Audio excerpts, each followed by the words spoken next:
રાજસ્થાનની આ ઘટના જોને તમે ધ્રુજી ઉઠશો। માં મોહાવાલીને રોઈ રહી છે। બપ્પા ભીની આંખોથી જોઈ રહ્યો છે અને દીકરી પોલીસા પ્રોટેક્શના સાથે મા બાપાને છોડીને પ્રેમી સાથે રહેવા જાય છે।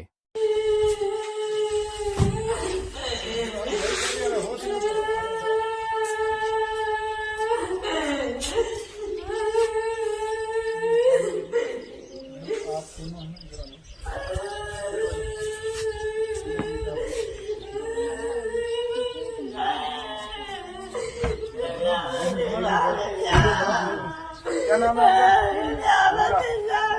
पिताजी का नाम? आप आए हैं इसमें साहब उसी, ठीक है ना? आपकी रिपोर्ट पर आए। आप कितनी उम्र के हो?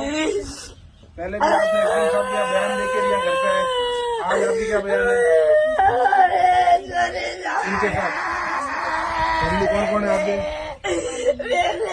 पापा है आपके? ये दादाजी है? क्या नाम है पापा जी का? नहीं, ये मदर है। मदर आपकी जगह रो रही है।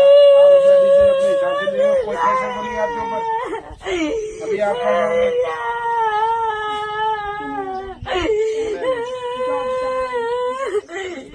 आपकी जॉब है, कोई प्रेशर हो तो अभी बता दीजिए।